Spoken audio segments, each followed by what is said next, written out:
You're listening to Food Rebels and welcome.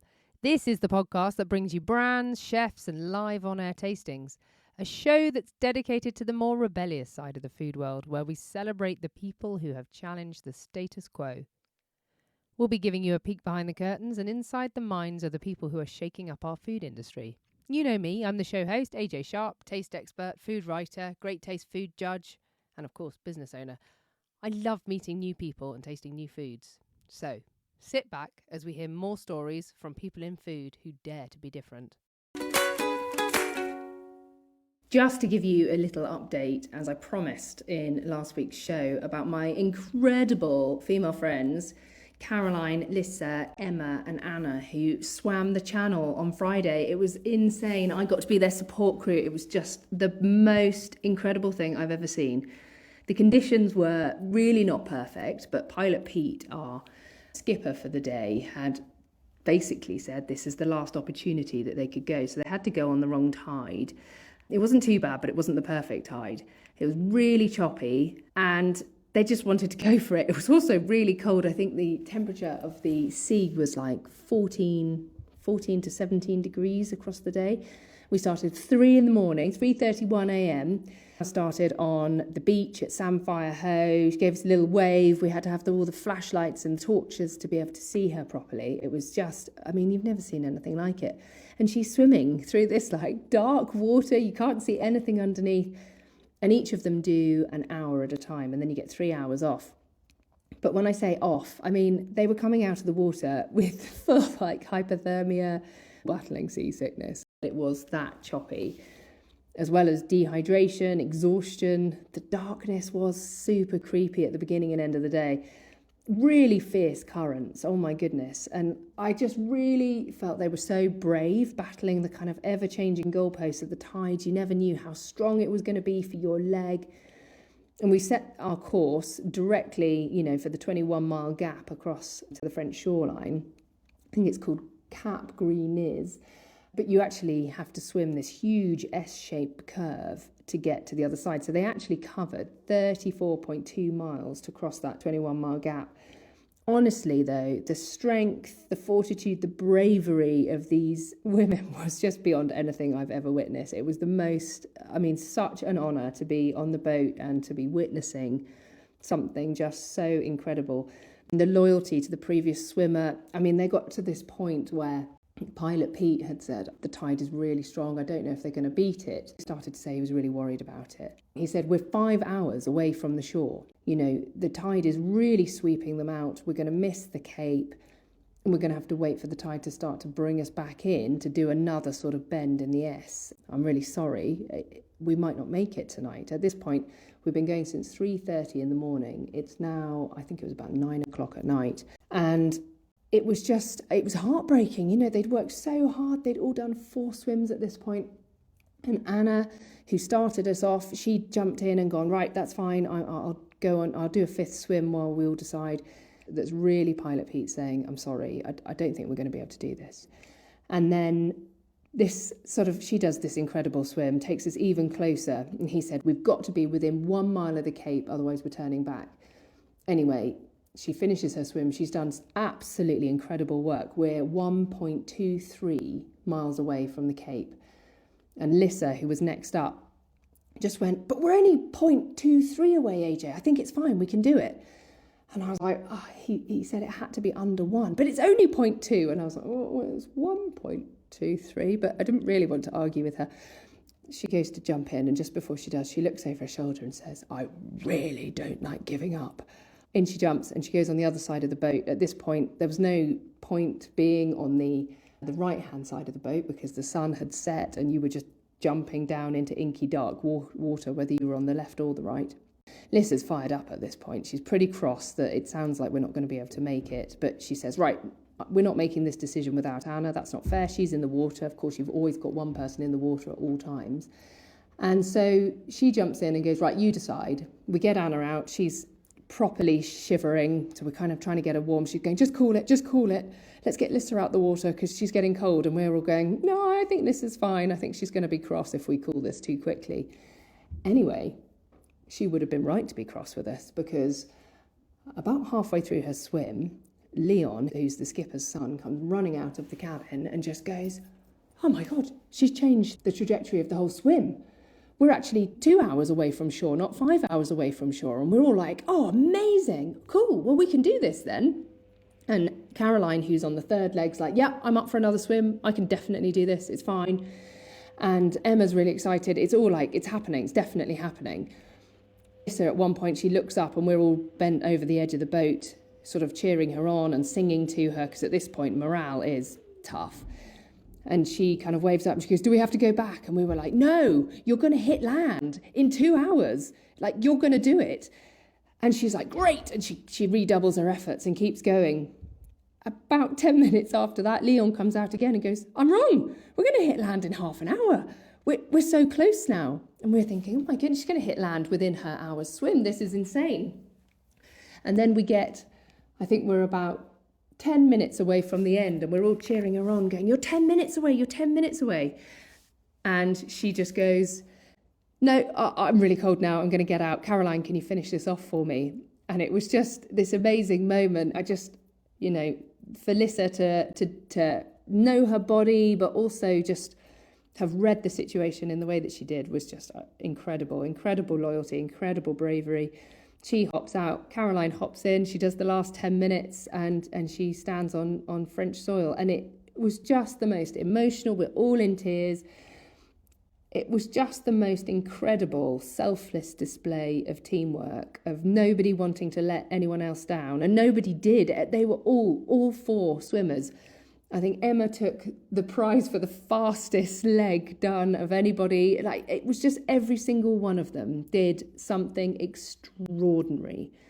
And I got to witness that. Genuinely amazing. Anyway, they're all absolute heroes. They've been raising money for ambulances in Ukraine. So please donate if you can. I think they have a Just Giving page. We'll share it on our socials and on our website as well. I just wanted to give you an update on that.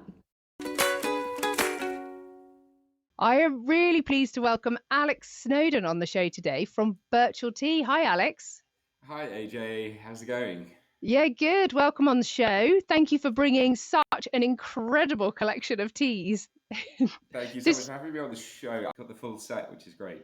Yeah, we have actually just made up a number of different teas. So, well, hopefully they're cool enough to drink now that we can actually just crack on with the tasting part, because I don't want it to get cold. I want us to all taste everything when it's at its best. But can you tell me a little bit about Birchall Tea?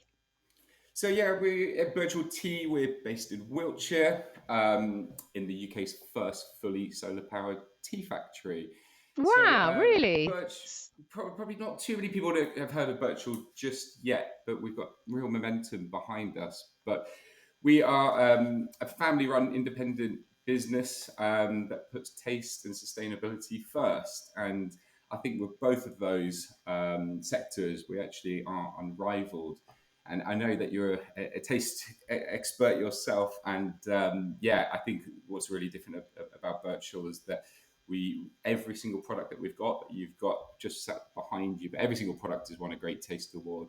We put in really strict measures in place to ensure that everything meets that high standard.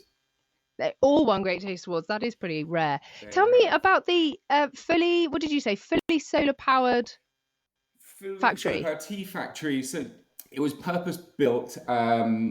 It is basically state of the art and is about 4 or 5 years old now. We've got 460 solar panels on our roof, which basically generates more power than we need. So we actually put power back into the national grid. And yeah, this was just the start. Obviously, that enabled us to become carbon neutral, and clearly sustainability. That is a starting point, and it's much more on our agenda to look at net zero and other ways that we can, reduce our emissions. All of our tea bags that nice. behind you as well are plant-based. In the factory itself, what are the processes that you're using that use energy? I mean, are you drying the tea? Does it come in fresh? I literally have no idea of the process of it. Grows in India, China? Exactly. It grows. So all of our black teas come exclusively from East Africa. So East Africa, okay. We believe produces the best black tea. Black tea is clearly what people are using in English breakfast, which is, I guess, the backbone of the tea industry in the UK. East Africa, we think, grows the best tea. It's got the perfect conditions. Tea needs a lot of water, a lot of sunshine, cooler temperatures, which is why altitude's important, and really fresh volcanic soil. And I guess India has been producing tea for much longer, but we believe that East Africa for black tea is the really thriving area from a taste perspective. Oh, fantastic. Which countries in East Africa? So predominantly Kenya, all the way throughout the Great Rift Valley, Rwanda as well, and we've even launched a tea just a few weeks ago called Serengeti, which includes rare Tanzanian teas.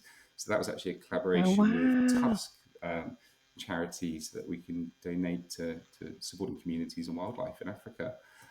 So all the way throughout the Great Rift Valley, but that's where the soil becomes increasingly important.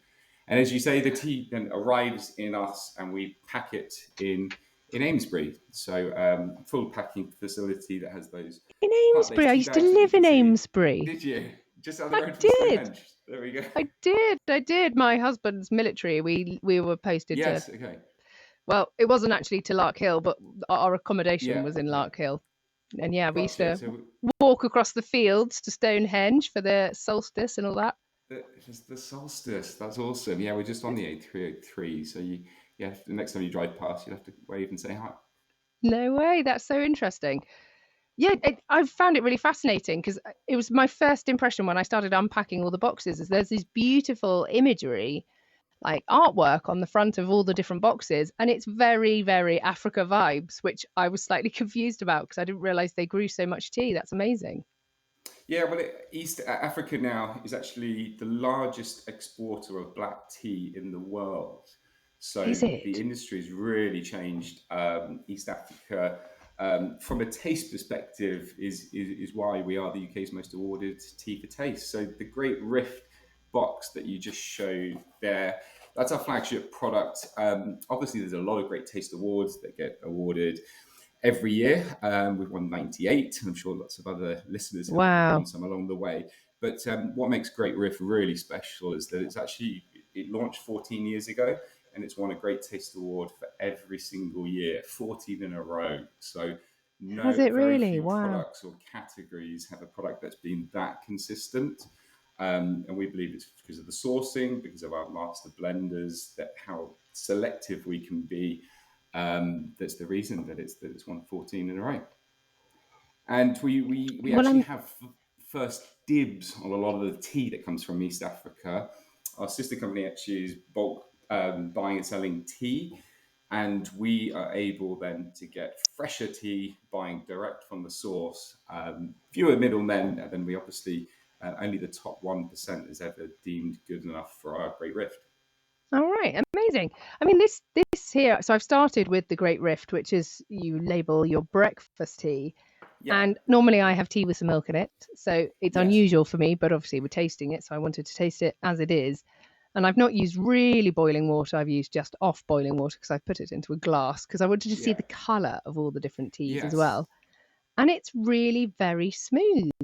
Normally when you drink a Yeah. black tea, you get that kind of tannicky, kind of squeaky teeth feel. You don't get that at all with this, do you? So what's different is that with Great Rift, what you're drinking there only uses 100%, in the tea industry is known as main grade tea or high grade tea, and it's basically when the tea picking process is done. We talk a lot about the perfect pick. So that normally is the top two leaves and a bud. And what we really want to make a strong tasting black tea or English breakfast is the soft leaf. It's the soft leaf that adds to the flavour. You can see it there, and obviously it equates down to the taste as well. But not all teas are made equally. I think the problem that the tea industry's suffered for a long time, but it's probably been at the heart of many price wars in the supermarkets. You can walk down the supermarket aisle still today, and you'll buy tea bag. You can find tea bags that are 1p per tea bag. And if you think of the process from that being picked in Africa, India, China, it then needs Yeah. to be dried and withered. It then needs to be obviously shipped to Europe or wherever it's going, manufactured, and then still be a margin. So it's been a real problem. And I think, we can take a lot of learnings from coffee. Coffee's done a very good job of premiumizing. There's obviously a lot of theatre and ways to add that value to consumers. And I think the tea industry has seen declines in drinkers, but the reason I think for that is that price has dictated, has been the key driver rather than quality. So I think it's Yeah. really important that we drive that, that knowledge and that expertise that tea has, because it absolutely has the same that you'd find in coffee and wine as well. Right. And it's, at 1p a tea bag, it does make you wonder how fairly the farmers are being paid at the other end, and, how they're being looked after and being given value for what they're doing. Absolutely, it's something that we feel really passionate about. We work really closely with Rainforest and Fair Trade, but really it comes down to there is such good quality tea that it tastes different, as we know, and we really want to educate consumers on what good quality tea tastes like, but also looks like. There was a recent YouGov study that showed that 87% of people didn't even know that tea comes from Africa. And No, that's I basically didn't. saying, no, exactly. And as many people said that it comes from Yorkshire or the UK. So Oh, there's wow. a real gap in knowledge about where tea comes from. And of course, it is the national beverage. 100 million cups of tea are drunk every day. People don't know enough about it. We actually discovered that 55% of UK adults are unaware that many tea bags contain tea dust or stalk rather than real tea leaves. And Mm. we've launched our Singers Believing campaign recently, and you can see the difference in the leaves very easily. People are interacting with tea normally in the tea bag, but the tea bag is really just a vessel. We're Is asking this the people one to that you've look. asked me to bring through so that we can rip it up and That look is even inside? a live demo. So of course we won't Okay. mention, we don't won't mention what tea brand you're using, but what we find, this is obviously something that you've just had in your kitchen. But if you rip open the tea bag and pour it into Yeah, a I mean, bowl it or looks like decanter, little kind of, it looks like tea. It looks like little shavings of reddy brown, yes, little exactly. shavings, really. I don't know if So you can see that. so Um, the yeah, I color, mean, it looks like a tea bag. And this one is a which kind of is papery tea bag, which I've ripped open to have a little look at. But I can see on this tea bag, it looks completely different, though. It's very reddy brown, very yeah, different kind of color to this one. I've just opened up a Great Rift, which is consistently smaller, much more kind of gritty, I suppose, like harder granules rather than looking like, I suppose one looks more like wood shavings and the other one, it doesn't look like wood shavings in the same way. It looks more kind of, yeah, granular, I think is the word, good. but But more that's consistent, slightly darker. Yeah, yeah, that's exactly right. Tea, once it oxidizes, turns black. The soft leaf of the tea turns very dark black, basically. What you'll find with other tea bags is there's a lot of dust and stalk, and that actually turns brown. So there's a big variation in color. That tea, black Should it tea not should be be very brown then?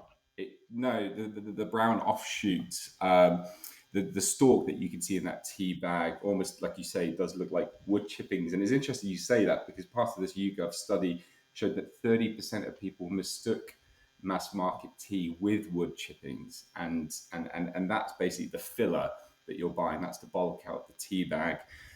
With Great Rift, as you say, chunkier, thicker pieces. That is full 100% tea leaf. It's main grade, and that's what obviously equates to the taste once you infuse it for a black tea for about 2 minutes. So I was just tasting the Virunga Earl Grey. That's lovely. It really is bright and it has that beautiful kind of floral notes. But that one I found has got a little bit more of that kind of tannicky tea flavour, but in a Yes, nice way, in a very like that lovely kind of bitterness that makes it very refreshing.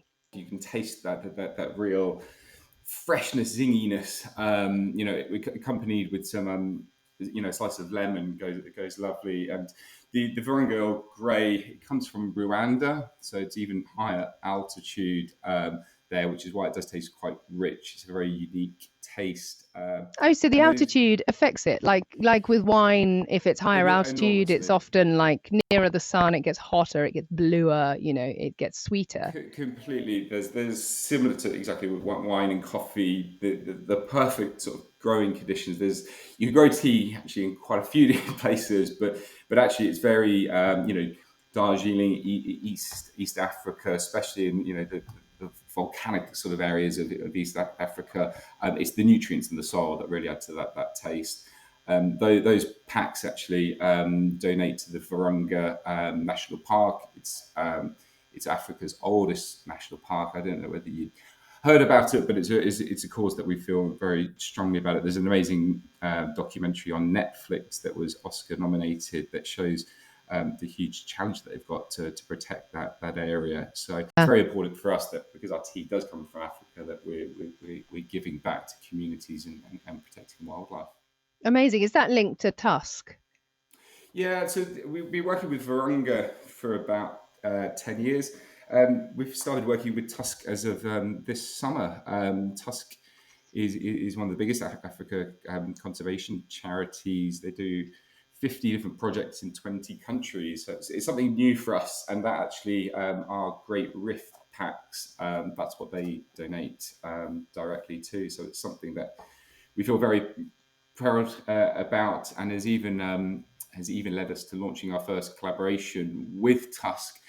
So only a few weeks ago, we launched a joint collaboration, which is Birchall Serengeti, and that is that origin tea from Tanzania. So more to follow, I'm sure, with our partnership with Yeah, Tusk. amazing.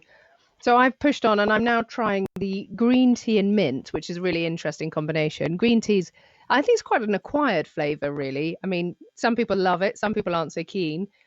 But the mint really adds a lovely, very mouth cooling element to this drink. So that you've got the kind of tannic, the bitterness, that sort of, it's not matcha, but it's that kind of drying sensation that you get from the green tea. And of course, it's quite high in caffeine, isn't it? I believe green tea. This lovely minty element really helps balance it, I think. It's a very good combination. It's green tea, in the UK, I think is people would associate it with being a bit grassy tasting. That's normally down to the quality of the green tea. If you go to China, and that there are green teas that go for hundreds of pounds, very delicate, very floral, and it should be light tasting. The other thing with green tea is that it's better, I think, as you've done there, AJ, but to brew it at a lower temperature. Anything to if you're brewing it to 100 degrees, it's going to affect the taste. It ruins it, doesn't it? Quite as nice. It does.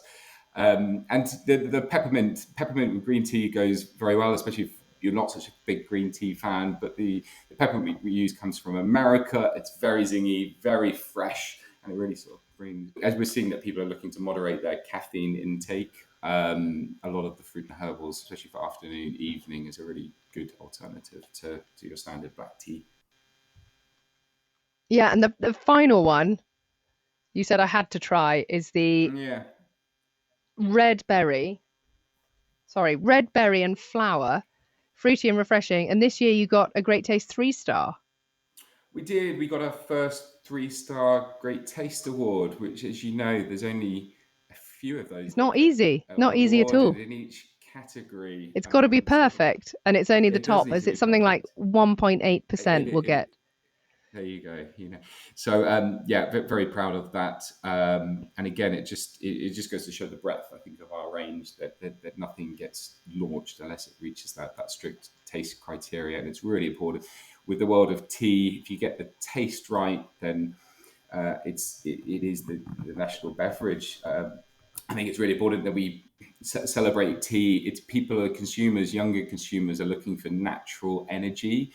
And tea from a refreshment perspective, but also from a caffeine perspective, but it really does suit what people are looking for, but they've probably not been shown it or is delivered on taste as it historically has. And that's the change that we're trying to do at Birchall.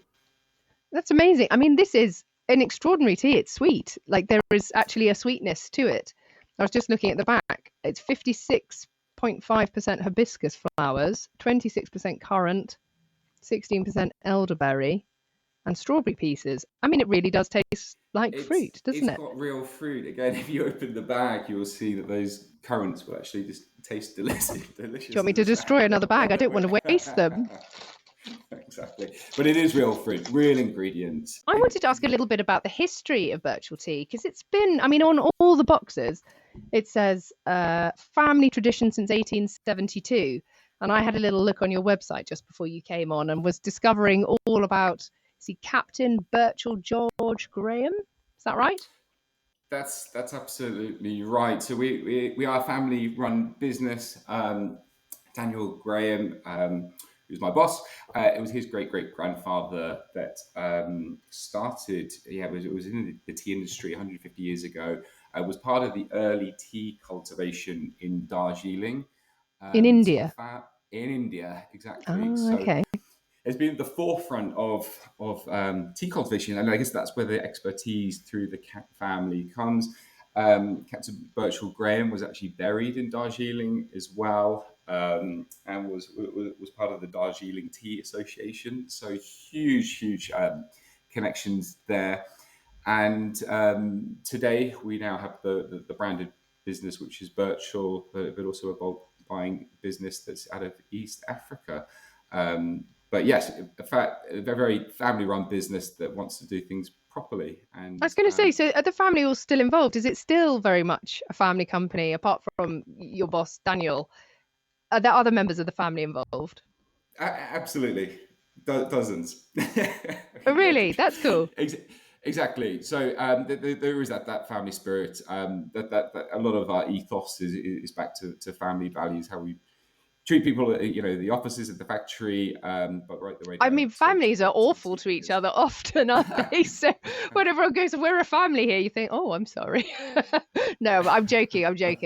But it's quite nice, isn't it, to see, I always really liked it. Growing up, my father had a uniform manufacturing business, and I used to go along with my 4 other brothers and sisters and go and look around the factory and say hello to everyone and just kind of be a part of the whole company, even before I was of an age where they used to have me packing boxes for them.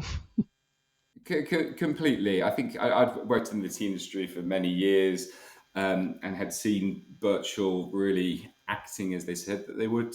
And the mission is to share with the world the best tasting, sustainable tea. Oh, it sounds really good. Well, good luck for it all.